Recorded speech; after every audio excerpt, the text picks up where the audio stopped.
इसका पहला क्वेश्चन इसमें, यदि किसी पहिए की त्रिज्या 35/44 मीटर हो तो 2 चक्कर में तय की गई दूरी है। समझ में आया कि नहीं? पहिए की त्रिज्या कितना दिया इसमें 35/44 मीटर, तो 2 चक्कर में कितना दूरी तय करेगा। समझ में आया कि नहीं? एक चक्कर में तय की गई दूरी क्या होता है? तय की गई दूरी क्या होता है पता है? परिधि के बराबर। किसके बराबर होता है?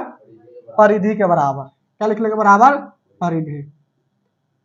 हमें ध्यान से, यहाँ पे पहिया है, पहिया वृत्ताकार होगा यानी कि वृत्त की परिधि होगा। हमसे क्या चक्कर में पूछ रहा है? यहाँ पे 2 चक्कर में। यहाँ पे लिखेंगे 2 चक्कर में तय की गई दूरी। कितना हो जाएगा इसमें? 2 गुना परिधि होगा। क्या होगा? 2 गुना परिधि। देखो बराबर लिखेंगे 2 के 2 गुना। परिधि का फॉर्मूला क्या होता है? वृत्त के परिधि फॉर्मूला क्या हो जाएगा? 2 पाई आर। यहाँ पे 2 गुना फिर पाई फिर गुना में आर। इसमें आर का मान दिया हुआ त्रिज्या। त्रिज्या देखो कितना है इसमें 35/44। इसको जब क्या लिखेंगे त्रिज्या यहाँ पे 35/44। इतना इसको समझ में आया कि नहीं? अब देखो इस 2 से कट जाएगा 44 का मर्ते में 22 मर्ते में, फिर 2 से कट जाएगा 22 11 मर्ते में। यहाँ पे क्या बचेगा? पाई। तो पाई का मान कितना होता है? 22/7। फिर गुना में क्या बचेगा? 35/11। 35/11। अब देखो 11 से कट जाएगा 22 का मर्ते में, 2 मर्ते में, 7 से कटेगा 35 का मर्ते में, 5 मर्ते में क्या बचेगा? इसमें 2 गुना 5 यानी कि 10 मीटर। कितना मीटर होगा? 10 मीटर। ऑप्शन देखो किसमें दिया हुआ है? एन नंबर 10 मीटर है ना, तो पहला कौन सा ऑप्शन सही होगा? N number 10 metre. यहाँ तो समझ में आया कि नहीं? देखो एक चक्कर में तय की दूरी क्या होता है? वृत्त की परिधि के बराबर होगा। यहाँ पे पूछता 5 चक्कर में तय की दूरी क्या होता है? परिधि में 5 गुना करते हैं। जितना चक्कर में पूछेगा ना उतना क्या करेंगे? परिधि में से गुना कर देंगे। आगे समझ में। इसका दूसरा क्वेश्चन इसमें है, यदि केंद्र O और त्रिज्या क्या है इसमें R वाले वृत्त में कोण AOB बराबर थीटा दिया हुआ। कितना दिया हुआ है? यानी कोण जो होगा क्या है इसका मान? थीटा। यानी केंद्र में कोण क्या बन रहा है? थीटा बन रहा है। तो चाप AB की लंबाई बराबर है। देखो चाप का फॉर्मूला क्या होता है? चाप की लंबाई का फॉर्मूला क्या पढ़ा हुआ? थीटा बटा में 360 डिग्री गुना में 2 पाई आर। अब देखो इसमें कोण क्या दिया? थीटा दिया हुआ है। इस तरह से कहीं इसमें है नहीं ना है। देखो इसमें देखो अगर 2 पाई आर तो इसमें गुना करने क्या है? 2 पाई आर थीटा बटा में 360 डिग्री। देखो इस तरह का ऑप्शन है क्या है? इस तरह भी नहीं है। अब देखो इस 2 से कटने वाला 360 डिग्री कट जाएगा कि नहीं? क्या मर्तबा कट जाएगा? 180 मर्तबा। अब देखो इसमें होगा पाई आर थीटा बटा में 180। इस तरह का ऑप्शन है? कौन सा ऑप्शन में है?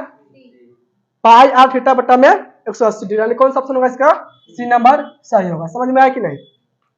यानी कि इसमें चाप की लंबाई का फॉर्मूला पूछ रहा है तो फॉर्मूला इसका यहाँ पे लिखेंगे, और ऑप्शन में रहता तो ये भी सही होता, और इस तरह था तो ये भी सही होता। इसको हल करने के बाद इतना रहा यानी कि ये भी सही है। इसका ऑप्शन कौन सा हो जाएगा? दूसरा के सी नंबर। देखो 3 नंबर क्वेश्चन है इसमें, एक 8 सेंटीमीटर त्रिज्या वाले ठोस गोले से 1 सेंटीमीटर त्रिज्या वाले कितने ठोस गोले बनाए जा सकते हैं? त्रिज्या कितना है इसमें? 8 सेंटीमीटर वाला क्या है? ठोस गोला है। इससे कह रहा है 1 सेंटीमीटर त्रिज्या वाला हम कितने ठोस गोले बना सकते हैं, यानी कि इसके आयतन में इसके आयतन से भाग कर देंगे। ये भी त्रिज्या है, ये भी त्रिज्या है। देखो इसमें त्रिज्या कितना है? 8 सेंटीमीटर। इसमें कितना है? 1 सेंटीमीटर। इसको मान लेंगे R1, इसको मान लेंगे R2। इसको क्या मान लेंगे? R1, इसको लिख लेंगे R2। अब इसके आयतन में इसके आयतन से भाग कर देंगे तो गोला का आयतन क्या होता है? 4/3 पाई आर क्यूब। इसमें क्या लिखेंगे? R1 के क्यूब। क्या लिख लेंगे? R1 के क्यूब। फिर बटा में क्या लिखेंगे? 4/3 पाई R2 के क्यूब। अब देखो 4/3 से 4/3 कट जाएगा, पाई से पाई कटेगा, बराबर क्या बचेगा? R1 के क्यूब। R1 का मान कितना? देखो इसमें 8 है कि नहीं? 8 के क्यूब लिखेंगे। क्या लिखेंगे यहाँ पे? 8 के क्यूब। फिर बट्टा में R2 के क्यूब। R2 का मान कितना है यहाँ पे? 1। यहाँ पहुंचेगा 1 के क्यूब।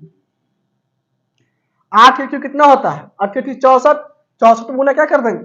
64 गुना कर देंगे 8 से। 8 चौके 32 के 2 हासिल, 3 8 48 3 51 कितना होगा 82 512 बटा में 1 के क्यूब 1 बराबर क्या हो जाएगा 512। ऑप्शन जो कहाँ पे दिया 512 3 का ऑप्शन कौन सा होगा बी नंबर से होगा 512। समझ में आया कि नहीं। 4 नंबर क्वेश्चन है एक शंकु के आधार का व्यास कितना है इसमें 10 सेंटीमीटर। कोई शंकु है ठीक ना, उसका आधार के व्यास इसमें दिया 10 सेंटीमीटर और ऊंचाई इसमें है 12 सेंटीमीटर। शंकु का आयतन है, शंकु क्या निकालना है आयतन निकालना है। शंकु का आयतन का फॉर्मूला क्या होता है 1/3 पाई आर स्क्वायर एच। किसका फॉर्मूला होता है शंकु का आयतन। अब देखो इसमें ऑप्शन में पाई दिया हुआ है कि नहीं, यानी कि पाई के मान पाई रहने देंगे। इतना समझ में आ गया। अब देखो इसलिए बराबर 1/3 गुना पाई के पाई लिखेंगे फिर गुना आर स्क्वायर है। इसमें आर का मान कितना चेक करो। देखो इसमें व्यास दिया हुआ है 10 सेंटीमीटर, क्या दिया कितना दिया हुआ है 10 सेंटीमीटर, यानी कि डी का मान कितना दिया हुआ है 10 सेंटीमीटर। तो आर का मान कितना होगा बोला था त्रिज्या का मान 5 सेंटीमीटर होगा। समझ में आया कि नहीं। यहाँ पे व्यास दिया 10 तो त्रिज्या कितना हो जाएगा 5। यहाँ पे आर स्क्वायर है यानी कि 5 का स्क्वायर क्या लिखेंगे 25। यहाँ पे क्या लिख लेंगे 25 फिर गुना में देखो एच का मान कितना है ऊंचाई कितना है इसमें 12 लिख लेंगे 12। अब देखो इस 3 से कट जाएगा 12, 3 से कटेगा 12 क्या मरते में 4 मरते में 25 तो गुना का 4 में कितना हो जाएगा 25 चौका 100 पाई के लिख लेंगे पाई 100 पाई सेंटीमीटर क्यूब। ऑप्शन देखो किस में है। पहला में 400 पाई सेंटीमीटर क्यूब, दूसरा में 300 पाई, तीसरा में क्या है 100 pi centimetre cube. C number 100 pi centimetre cube. समझ में आया कि नहीं। देखो पंचमा क्वेश्चन है इसमें एक धातु की पाइप की बाह्य त्रिज्या कितना है इसमें 4 सेंटीमीटर और आंतरिक त्रिज्या 3 सेंटीमीटर है। यदि इसकी लंबाई 10 सेंटीमीटर हो तो धातु का आयतन होगा। देखो इसमें क्या निकालना है धातु का आयतन निकालना है। और धातु कैसा है इसमें एक पाइप की तरह है। किस तरह है पाइप की तरह, मान लो कि इस तरह है धातु, यानी कि इसका आकृति क्या हो जाएगा बेलनाकार हो जाएगा। समझ में आया कि नहीं। इस धातु का आयतन कैसे निकालेंगे, इसका आयतन फॉर्मूला क्या हो जाएगा। देखो इसको मान लेंगे R1, इसको मान लेंगे R2 और इसमें लंबाई यानी कि h का मान दिया हुआ है 10। इतना समझ में आया कि नहीं। एक वलय की तरह बनेगा और इसका आयतन निकालना है। आयतन फॉर्मूला क्या हो बेलन के पाई आर स्क्वायर एच। तो पाई R1 स्क्वायर माइनस में R2 स्क्वायर इंटू में h। तो अब इसमें इसका मान डाल दो। पाई का मान कितना होता है 22/7। ऑप्शन में कहीं पाई नहीं दिया हुआ है, यानी कि पाई का मान डालेंगे फिर इंटू में क्या R1 स्क्वायर। R1 का मान कितना है इसमें 4 का स्क्वायर 16 फिर माइनस में R2 स्क्वायर। R2 का मान कितना है इसमें 3 का स्क्वायर 9 फिर गुना में h का मान कितना है इसमें 10। तो लिख लेंगे 10 फिर बराबर इसको लिखेंगे 22/7 गुना में देखो 16 में से घटेगा 9 कितना बचेगा 7 फिर गुना में 10। इस 7 से 7 इसमें कट जाएगा क्या बचेगा 22 गुना में 10 22 ढाई के 220 सेंटीमीटर क्यूब। इसका ऑप्शन देखो कहाँ पे 220 सेंटीमीटर क्यूब बी नंबर में है ना, यानी 5 के कौन सा सही होगा बी नंबर 220 सेंटीमीटर क्यूब। समझ में आया कि नहीं। इसको नोट करो फिर आगे बतलाते हैं। 6 नंबर क्वेश्चन है इसमें एक शंकु और एक बेलन के आधारों का क्षेत्रफल क्या है इसमें समान और उनके वक्र पृष्ठ के क्षेत्रफल भी क्या है समान है। यदि बेलन की ऊंचाई 2 मीटर हो तो शंकु की त्रिज्या की ऊंचाई है। देखो ध्यान से इसमें एक शंकु है और एक बेलन है, दोनों के आधारों का क्षेत्रफल क्या है समान है। यानी कि देखो ये क्या हो जाएगा एक शंकु हो गया और एक बेलन हो गया। इतना समझ में आया कि नहीं। इस दोनों के आधार क्या है वृत्ताकार है, दोनों के आधार का क्षेत्रफल क्या है समान है। यानी कि इसका होगा पाई आर स्क्वायर तो इसका भी क्या है पाई आर स्क्वायर। इसका मतलब है दोनों में आर का मान समान है। त्रिज्या क्या होगा दोनों का समान दिया हुआ है। फिर इसको बाद इसमें कहता है और उनके वक्र पृष्ठ के क्षेत्रफल भी क्या है समान है। शंकु के वक्र पृष्ठ क्षेत्रफल क्या होता है पाई आर एल और इसका क्या होता है बेलन का 2 पाई आर एच। दोनों भी बराबर दिया हुआ है। इतना समझ में आया कि नहीं। अब देखो फिर इसमें दिया हुआ है बेलन की ऊंचाई कितना है इसमें 2 मीटर, यानी कि इसमें एच का मान दिया हुआ है बेलन में। किसका मान दिया हुआ है एच का मान 2 मीटर। इसमें क्या पूछ रहा है, शंकु की तिर्यक ऊंचाई, यानी कि इसमें एल का मान निकालना है, ठीक है ना। देखो इसको हल करके इसमें एल का मान निकाल लेंगे। देखो इसमें पाई से पाई कटेगा, त्रिज्या भी सेम है दोनों के, तो आर से आर कट जाएगा, इसमें क्या बचेगा, एल बराबर 2h। एल बराबर कितना हो जाएगा, 2 के 2 इंटू एच का मान कितना, देखो तो एच का मान कितना दे ऊंचाई, इसमें 2 है कि, तो फिर लिख ले गुना में 2, 2 चुना कर दो, 2 दूनी 4, यानी कि एल का मान कितना हो जाएगा 4 मीटर है तो मीटर में, सेंटीमीटर होगा तो सेंटीमीटर में, मीटर में दिया हुआ है ना। तो इसका ऑप्शन कहाँ दिया हुआ 4 मीटर, छठा का ऑप्शन किसमें दिया हुआ है, सी नंबर में है ना, तो छठा ऑप्शन समझ जाएगा सी नंबर 4 मीटर। समझ में आया कि नहीं। अब देखो 7 नंबर क्वेश्चन है, इसमें यदि किसी घन के आयतन 125 सेंटीमीटर क्यूब है तो घन के किनारा एवं घन के विकर्ण का अनुपात होगा। इसमें क्या पूछ रहा है, घन के किनारा एवं घन के विकर्ण।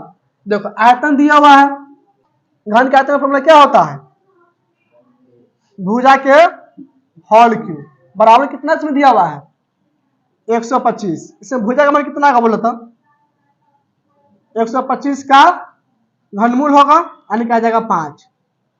भुजा का मान कितना है इसमें 5। भुजा को क्या बोलते हैं, किनारा बोलते हैं, क्या बोलते हैं किनारा। इतना समझ में आया कि नहीं। किनारा का मान कितना हो गया इसमें 5। अब देखो इसमें घन के विकर्ण है, विकर्ण का फॉर्मूला क्या होता है √3 गुने भुजा या √3 गुने किनारा। इतना समझ में आया कि नहीं। इसमें पूछ रहा है घन के किनारा एवं घन के विकर्ण का अनुपात। अनुपात तो क्या होता है, बटा होता है, तो पहले किनारा है तो लिखे किनारा, अब बटा में क्या लिखे घन के विकर्ण। इसका फॉर्मूला क्या है √3 गुने में भुजा, यानी कि √3 गुना किनारा, √3 गुना किनारा। अब देखो ध्यान से, किनारा के मान दोनों में से 5 है, तो 5 से 5 कट जाएगा, एक किनारा से किनारा भी कट जाएगा। यहाँ पे क्या लिख सकते हैं 5 बटा में √3 गुना में किनारा का मान 5। 5 से 5 कटेगा, ऊपर में क्या बचेगा 1 बटा में √3। से क्या लिख सकते हैं 1 अनुपात में √3, यानी कि 1 अनुपात √3 का सही आंसर होगा। देखो ऑप्शन किसमें दिया हुआ है 7 का ऑप्शन ए नंबर में है ना, 1 अनुपात √3। इसका सही ऑप्शन क्या हो जाएगा ए नंबर 1 अनुपात √3। अब देखो फिर इसमें दिया हुआ 8 नंबर क्वेश्चन, यदि किसी अर्धगोला के संपूर्ण पृष्ठ का क्षेत्रफल 462 सेंटीमीटर स्क्वायर है तो उसका व्यास होगा। इसमें क्या निकालना है, अर्धगोला के व्यास निकालना है। इसमें दिया कौन सी है, इसमें कौन सी दिया हुआ है अर्धगोला के संपूर्ण पृष्ठ का क्षेत्रफल। इसका फॉर्मूला क्या होता है अर्धगोला के संपूर्ण पृष्ठ का क्षेत्रफल का 3πr²। क्या होता है 3πr² बराबर, इसका मान कितना दिया हुआ है इसमें 462 सेंटीमीटर स्क्वायर, 462। इसमें निकालना कौन सी हल करके, इसको हल करके इसमें निकालना किसका मान व्यास का मान। तो पहले आर का मान निकाल लेंगे, इसमें 2 से गुना कर देंगे। देखो इसमें 3 से काट दो, इसको 3 कम 3, इसमें क्या बचेगा 1 उतरेगा 6 बनेगा 16, 3 5 15, इसमें 1 उतरेगा 2 बनेगा 12, 3 चौके 12 का मरतबा कट गया 154 मरते हैं। इसको लिखेंगे और पाई का मान कितना होता है 22/7 गुना में r स्क्वायर है, r का मान पता नहीं ना है, r स्क्वायर लिखेंगे r², फिर बराबर क्या लिख लेंगे 154। 22 से कट जाएगा 154 का मरते में 7 मरते में। इतना समझ में आया कि नहीं। इसमें क्या बचेगा r² बटा में 7 बराबर 7 बटा में इसको 1 लिख लेंगे, यहाँ पर जाएगा और r² बराबर 7 का स्क्वायर, 7 में 7 ना होगा, 7 का स्क्वायर 49, दोनों पे स्क्वायर आ गया, स्क्वायर से स्क्वायर काट सकते हैं, क्या आ जाएगा r का मान 7। किसका मान है 7 r के मान, लेकिन निकालना इसमें कौन सी है उसका व्यास बतलाना है। व्यास मतलब क्या हुआ d के मान, इसमें 2 से गुना करेंगे तो 7 दूनी कितना हो जाएगा 14 हो जाएगा, किसका मान d के मान, और व्यास कितना हो जाएगा इसका 14। ऑप्शन देखो 14 किसमें दिया हुआ है, ऑप्शन 7 में दिया हुआ है, ठीक है ना। 7 क्या होगा त्रिज्या का मान, और इसी में त्रिज्या का आंसर क्या होता 7 होता, लेकिन व्यास दिया हुआ है ना, आंसर क्या होगा इसका 14। ऑप्शन किसमें दिया 14 बी नंबर, यानी कि 8 का ऑप्शन सही जाएगा बी नंबर 14।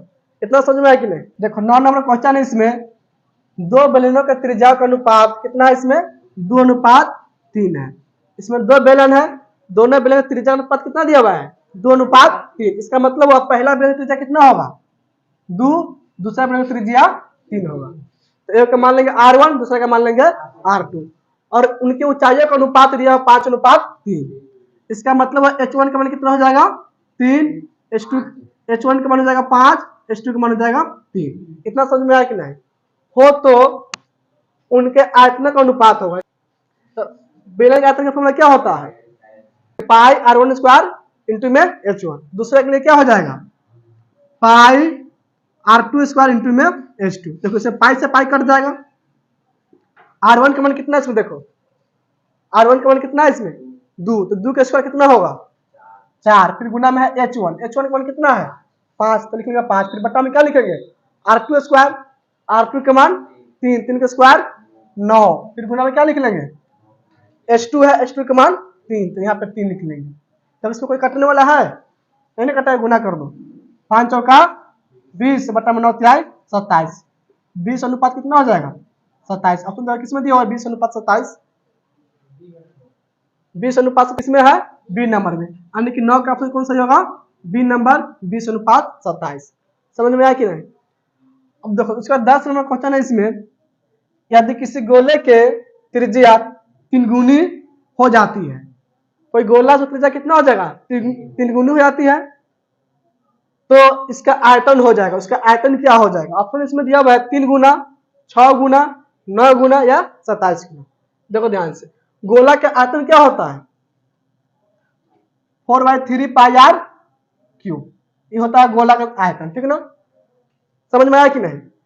इसका त्रिज्या अगर 3 गुना कर देंगे, आर का मान क्या कर देंगे? 3 आर कर देंगे, ठीक ना? तो इसका आयतन में क्या वृद्धि होगा? तो यहाँ पे आर क्यों है ना, तो जब क्या कर देंगे? 3 आर रख के इसको हल कर दो। यहाँ पे लिखेंगे अब 4/3 पाई, यहाँ पे आर है कि नहीं, तो जब क्या कर देंगे? 3 आर के होल क्यूब। कितना हो जाएगा बोलो तो? 4/3 पाई 3 क्यूब कितना होगा? 3 के क्यूब 27, और गुना फिर आर के क्यूब आर क्यूब। इसी को हम क्या लिख सकते हैं? देखो इसी को 4/3 पाई आर क्यूब, देखो गुना में क्या लिख लेंगे? 27। इतना समझ में आया कि नहीं? 4/3 हो गया, यहाँ पे 4/3 पाई आर क्यूब, इसको लिख लिए एक साथ, गुना में क्या लिख दिए? 27। अब देखो ध्यान से, पहले से आयतन क्या है इसमें? 4/3 पाई आर क्यूब है कि नहीं? अब ये भी क्या है? 4/3 पाई आर क्यूब। इसका क्या गुना हो गया? 27 गुना है कि नहीं? इसका आंसर क्या हो जाएगा? 27 गुना। अपन किसमें दिया? 27 गुना डी में है, यानी कि 10 का ऑप्शन हो जाएगा डी नंबर 27 गुना। आगे समझ। देखो 11 नंबर क्वेश्चन इसमें 1 माइनस में साइन पावर 4 थीटा बराबर किसके होगा? ठीक है ना, बराबर होगा। इसमें ऑप्शन दिया हुआ 4 को, तो इसको हल करेंगे। यहाँ पे 1 माइनस में साइन के पावर 4 थीटा, इसे क्या लिख सकते हैं बोलो तो? 1 के क्या लिखेंगे? 1 के स्क्वायर माइनस साइन के पावर 4 थीटा, इसका मतलब क्या हुआ? साइन स्क्वायर थीटा के लिख लेंगे होल स्क्वायर, हो जाएगा ए स्क्वायर माइनस बी स्क्वायर। इसका फॉर्मूला क्या तोड़ सकते हैं? ए प्लस बी इंटू में क्या लिख लेंगे? ए माइनस बी। इतना समझ में आया कि नहीं? देखो इसका कोई फॉर्मूला नहीं होता है, इसको सेम लिखेंगे। 1 प्लस में साइन स्क्वायर थीटा इंटू में, देखो इसका क्या फॉर्मूला बनेगा? Cos square theta. यहाँ पे क्या लिख लेंगे? Cos square theta. देखो इसका ऑप्शन कहीं है? ए नंबर ऑप्शन है कि नहीं? इसी को पहले लिख दिया है, कॉस स्क्वायर थीटा इंटू में 1 प्लस में sine square theta. Option number किसमें दिया हुआ है? ए में है ना। 11 कौन सा ऑप्शन जाएगा? ए नंबर, कॉस और थीटा इंटू में 1 प्लस साइन स्क्वायर थीटा। 11 का ऑप्शन होगा ए नंबर। आगे समझ में, नोट कर लो इसको। त्रिभुज एबीसी में एक्स वाई क्रमशः भुजाएं AB और AC पर 2 बिंदु है तथा एक्स वाई समानांतर BC है। यदि AX अनुपात XB बराबर है 2:3, यानी इसका मतलब हुआ AX का मान कितना हो जाएगा? 2 और XB का मान 3 दिया हुआ, ठीक ना? तो AY अनुपात YC का मान होगा। देखो इसमें त्रिभुज क्या है? ABC त्रिभुज है,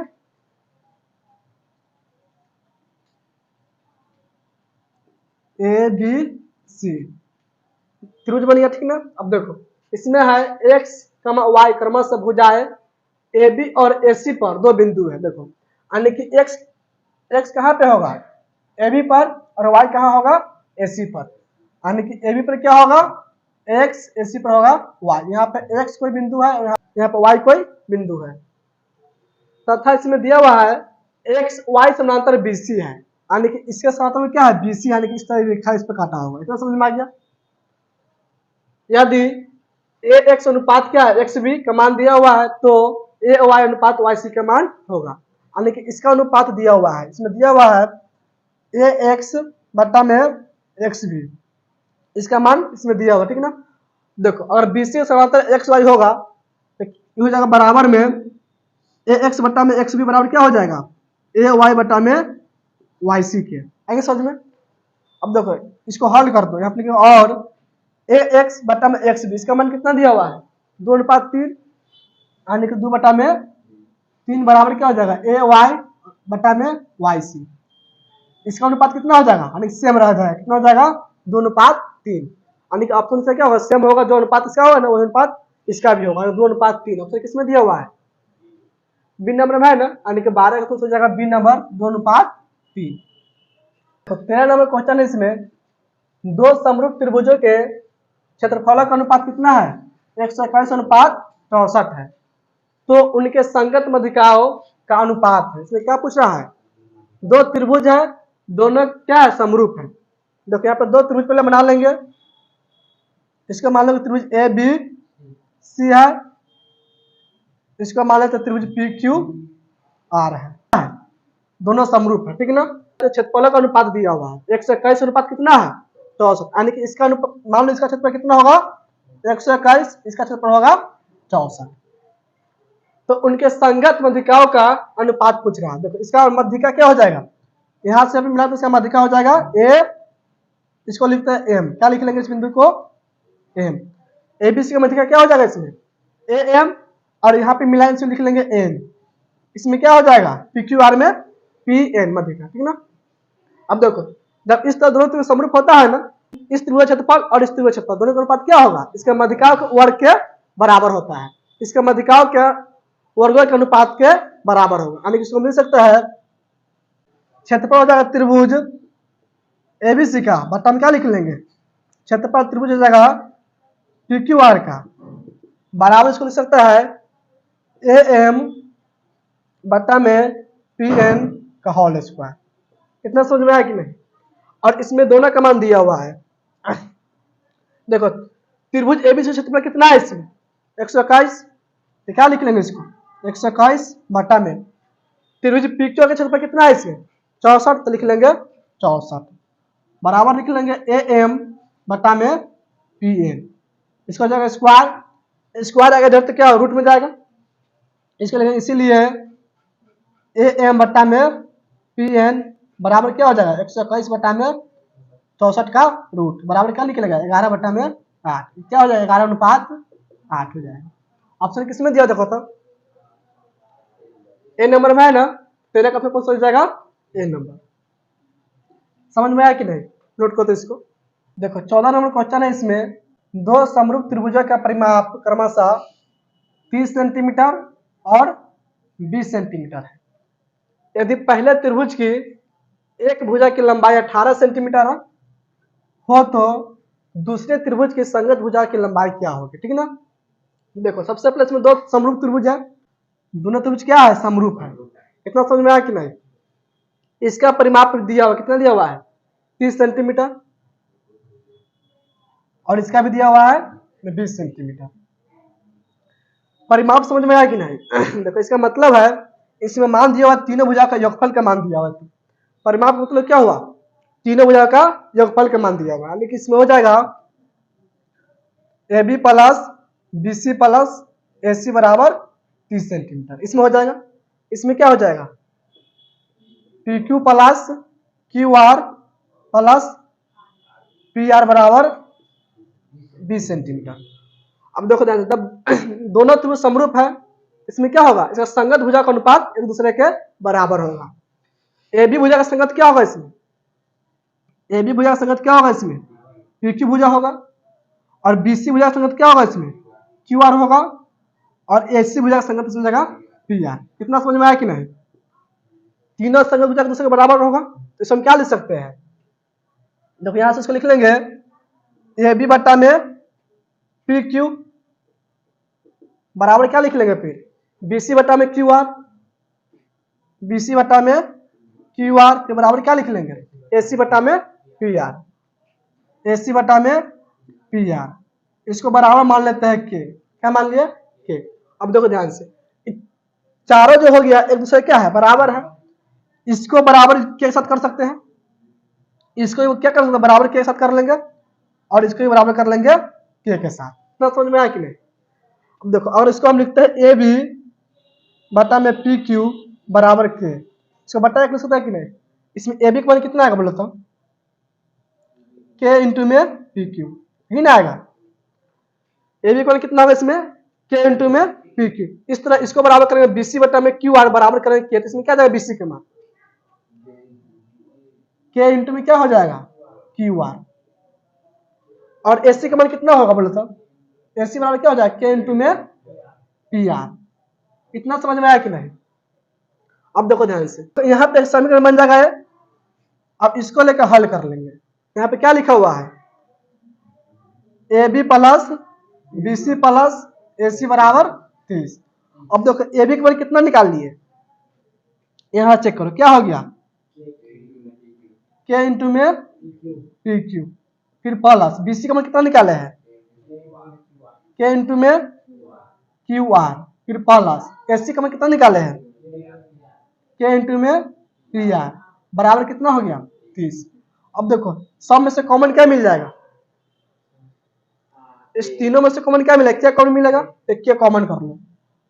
इसमें क्या बचेगा पी क्यू प्लस, इसमें क्या बचेगा क्यू आर प्लस, इसमें क्या बचेगा पी आर बराबर क्या हो जाएगा 30। इसको लिखेंगे और इस पूरा का मान निकाले हुए कितना है, देखो ध्यान से यहाँ पे है कि नहीं समीकरण, इसको मानेंगे तो कितना मान इसका 20, और के इंटू में क्या हो जाएगा 20 बराबर क्या हो जाएगा, इसमें बराबर लिख लेंगे 30।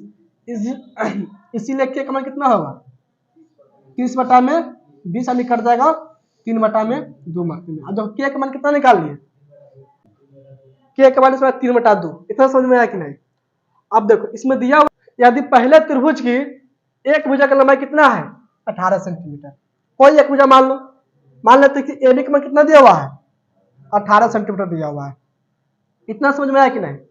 तो कहता है कि दूसरी त्रिभुज के संगत भुजा की लंबाई क्या होगी, यानी कि इसका मान कितना 18 सेंटीमीटर, तो इसका संगत भुजा क्या होगा इसमें पी क्यू, तो पी क्यू का मान कितना होगा, अब इसका मान निकालना है।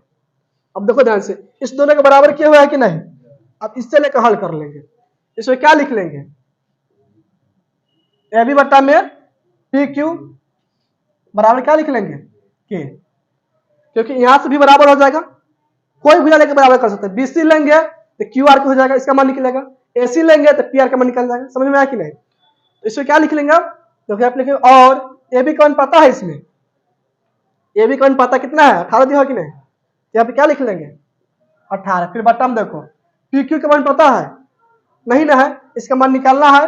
इसे क्या लिख लेंगे पी क्यू बराबर के का मान निकाल चुके हैं, के का मान कितना निकाले हैं 3 बटा 2, इसके बराबर क्या लिख लेंगे 3 बटा 2, क्यू का मान निकाल लेंगे, यहाँ पे लिखेंगे और 3 पी क्यू बराबर क्या हो जाएगा 18 दूनी 36, इसीलिए पी क्यू बराबर 36 बटा में 3 कर जाएगा 12 मार्क में, पी क्यू का मान कितना हो जाएगा 12। इस भुजा का मान हो जाएगा इसमें 12। ऑप्शन देखो 12 किस में दिया हुआ है, डी नंबर में है ना, यानी कि 14 कौन सा प्रश्न होगा डी नंबर 12। समझ में आया कि नहीं, नोट करो तो इसको।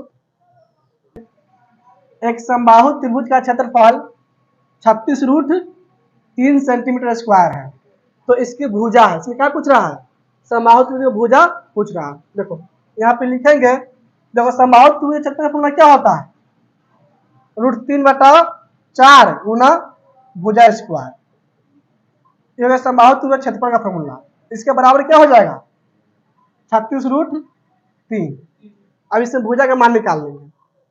देखो इसको लिखेंगे, इस 4 कौन सी में है बट्टा में इधर जाएगा तो गुना में हो जाएगा, इसे क्या लिख लेंगे और √3 गुना भुजा स्क्वायर बराबर क्या लिख लेंगे 36√3 गुना में 4। देखो √3 से क्या और √3 इसमें कट जाएगा, यहाँ पे क्या बचेगा और भुजा स्क्वायर बराबर क्या हो जाएगा 36 गुना में 4, स्क्वायर रूट में बदलेगा, यहाँ पे लिखेंगे और भुजा बराबर 36 गुना 4 का रूट। इससे क्या लिख सकते बोलो 36 क्या लिख लेंगे 6 गुना 6, फिर गुना में लिखेंगे 4 के 2 गुना 2, यानी कि एक 6 बाहर निकलेगा और एक 2, 6 दूनी 12। अब तुम देखो 12 सेंटीमीटर किसमें दिया हुआ है सी नंबर में है, यानी कि 15 का कौन सा जगह सी नंबर 12 सेंटीमीटर, यहाँ पे भी सेंटीमीटर होगा, ठीक ना। अब देखो 16 नंबर क्वेश्चन, इसमें दो प्रतिच्छेदी वृत्तों की उभयनिष्ठ स्पर्श रेखा की संख्या कितनी होती है, तो कितना होता है 2 होगा, ठीक ना।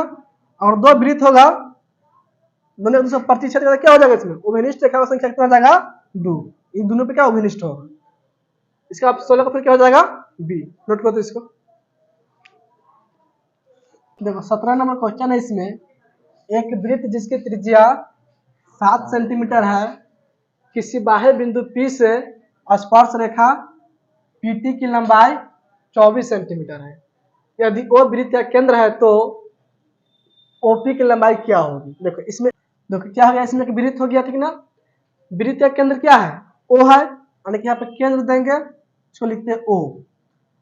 अब देखो इसके बाद इसमें कहता है वृत्त की त्रिज्या कितना है, इसमें 7 सेंटीमीटर है, किसी बाह्य बिंदु P से स्पर्श रेखा PT की लंबाई 24 सेंटीमीटर। अब देखो कोई बाहरी बिंदु क्या है P है, मान लो क्या बाहरी बिंदु यहाँ पे होगा P, इससे इस वृत्त पर स्पर्श रेखा, यानी कि स्पर्श रेखा यहाँ से जाएगा, इसका लंबाई कितना दिया हुआ है यहाँ पे 24 सेंटीमीटर दिया हुआ है, और इसका नाम दिया है PT, यानी कि क्या यहाँ पे क्या होगा T होगा। इतना समझ में आया कि नहीं, PT की लंबाई कितना होगा इसमें 24 सेंटीमीटर, यदि ओ वृत्त का केंद्र है तो OP की लंबाई क्या होगा, इसमें किसका मान पूछ रहा है OP की लंबाई, यानी कि यहाँ से लेकर यहाँ तक की दूरी। अब देखो O और T की मिला क्या बन जाएगा त्रिज्या बन जाएगा, और इसमें त्रिज्या का मान कितना दिया हुआ है, त्रिज्या का मान 7 सेंटीमीटर दिया हुआ है। इतना समझ में आया कि नहीं, इसमें किसका मान निकालना हमको OP के मान। देखो तो इसमें OP क्या बनेगा, इसमें OP बन जाएगा कर्ण, क्या बनेगा कर्ण, ठीक ना। PT हो जाएगा इसमें लंब, और OT हो जाएगा इसमें आधार। तो कर्ण का फॉर्मूला क्या होता है लंब स्क्वायर प्लस आधार स्क्वायर का रूट, तो लंब का मान कितना है इसमें 24 स्क्वायर प्लस आधार का मान है 7 का स्क्वायर पूरा कर्ण का रूट, 24 स्क्वायर कितना होगा 576 प्लस 7 स्क्वायर 49 पूरा हो जाएगा रूट, दोनों को जोड़ने पर कितना हो जाएगा 625 रूट कितना होगा 25, यानी कि OP का मान कितना हो जाएगा इसमें 25 सेंटीमीटर। ऑप्शन देखो किसमें दिया हुआ है 25 सेंटीमीटर सी में है, इसका कौन सा जाएगा सी नंबर हो जाएगा 25 सेंटीमीटर। समझ में आया कि नहीं। अब देखो इसके बाद इसमें 18 नंबर क्वेश्चन है, किसी बाह्य बिंदु P से वृत्त पर खींची गई एक स्पर्श रेखा की लंबाई कितना है 17 सेंटीमीटर है, तो P से उस वृत्त पर खींची गई दूसरे स्पर्श रेखा की लंबाई है। देखो नहीं, इसका बाहरी बिंदु P है, इससे इस रेखा का जो खींचे इसका लंबाई कितना दिया हुआ है 17 सेंटीमीटर, कितना सेंटीमीटर है। अब इसी P से समझ में आ रहा है कि नहीं, दूसरी स्पर्श रेखा खींचेंगे, तो यहां से खींचा गया, इससे पूछा इसका लंबाई कितना होगा, समझ में आया कि इस स्पर्श रेखा की लंबाई कितना होगा, जितना इसका होगा कहीं मान इसका भी, यानी कि क्या होगा 17 सेंटीमीटर होगा। इसका ऑप्शन 17 किस में दिया, देखो 18 का ऑप्शन सी में दिया 17, तो इसका भी क्या हो जाएगा सी नंबर 17 हो जाएगा। इतना समझ में आया कि नहीं। अब देखो इसके बाद इसमें 19 नंबर क्वेश्चन है, यदि 7 सेंटीमीटर त्रिज्या वाले वृत्त के लघु वृत्तखंड का क्षेत्रफल कितना है 14 वर्ग सेंटीमीटर है, तो दीर्घ वृत्तखंड का क्षेत्रफल होगा। देखो इसमें एक वृत्त कितना है 7 सेंटीमीटर त्रिज्या वाला वृत्त है, जैसे मान लो कि एक वृत्त हो गया, देखो इसमें वृत्त हो गया, इसका त्रिज्या कितना दिया हुआ है 7 सेंटीमीटर। फिर इसके बाद इसमें है लघु वृत्तखंड का क्षेत्रफल कितना है 14 वर्ग सेंटीमीटर। लघु में क्या होता है छोटा वृत्तखंड, ठीक है ना, यानी कि मान लो कि यहाँ से इसको मिलाएंगे जीवा कर लेंगे, इसका मान कितना दिया हुआ है 14 वर्ग सेंटीमीटर दिया हुआ है। इससे पूछ रहा है दीर्घ वृत्तखंड का क्षेत्रफल क्या हुआ, पूरा का पूछ रहा है, समझ में आया कि नहीं। तो पूरा क्या, पूरा एक वृत्त है, तो वृत्त क्षेत्रफल से क्या घटा लेंगे लघु वृत्तखंड का क्षेत्रफल घटा लेंगे, यहाँ पर हो जाएगा पाई आर स्क्वायर माइनस में लघु वृत्तखंड का क्षेत्रफल कितना इसमें दिया हुआ है 14 दिया हुआ है, इसमें 14 घटा लो, पाई का मान कितना होता है 22/7 गुना में आर का मान इसमें दिया त्रिज्या कितना दिया हुआ है 7 सेंटीमीटर, तो 7 के स्क्वायर 49 होगा, फिर माइनस में 14, 7 से कट जाएगा 49 का मरतब में 7 मरतब में 22 7 154 माइनस में 14 घटाओ तो कितना हो जाएगा 0 यानी कितना हो जाएगा 140। ऑप्शन 140 किस ऑप्शन में दिया हुआ है 19 का ऑप्शन किस में दिया 140 ए नंबर में, यानी 19 का ऑप्शन क्या सही हो जाएगा ए नंबर 140 वर्ग सेंटीमीटर। ये कितना हो जाएगा ये हो जाएगा 14, तो पूरा क्या हो जाएगा 140, अब पूरा क्या होगा वृत्त का 100 पूरा का मतलब क्या हो जाएगा 154। समझ में आया कि नहीं। अब देखो इसके बाद इसमें दिया हुआ 20 नंबर क्वेश्चन, एक वृत्त का क्षेत्रफल कितना है इसमें 154 सेंटीमीटर स्क्वायर है, तो इसका व्यास क्या होगा। अब देखो इसी से निकाल सकते हैं, पूरा वृत्त है कि नहीं, वृत्त का क्षेत्रफल कितना है पूरा 54 है, इसका त्रिज्या कितना है 7, इसका व्यास क्या हो जाएगा 7 दूनी 14। समझ में आया कि नहीं। इसका व्यास हो जाएगा 14 सेंटीमीटर। ऑप्शन नंबर कौन सा हो जाएगा ए नंबर। या देखो इसको हल कर देते हैं, वृत्त का क्षेत्रफल कितना दिया हुआ है 154 दिया हुआ है कि नहीं, इसका फॉर्मूला क्या होता है पाई आर स्क्वायर बराबर क्या लिख लेंगे 154, पाई का मान कितना होता है 22/7 गुना में आर स्क्वायर बराबर क्या हो जाएगा 154, यहाँ पे लिखेंगे और आर स्क्वायर बराबर 154 पूरा गुना में जाएगा तो भाग में हो जाएगा, या गुना में लिखने क्या होगा पलट जाएगा 7 ऊपर जाएगा 22 नीचे, 22 से कटेगा 154 का मरतब में 7 मरतब में, इसलिए आर बराबर क्या हो जाएगा 7 गुना में 7 का रूट बराबर 7, त्रिज्या का कितना गया इसमें 7 निकालना किसका मान है व्यास के, तो 7 से 2 गुना करते कितना हो जाएगा 7 दूनी 14, लेकिन व्यास का कितना होगा इसमें 14 सेंटीमीटर। ऑप्शन नंबर ए हो जाएगा। समझ में आया कि नहीं, नोट कर लो इसको।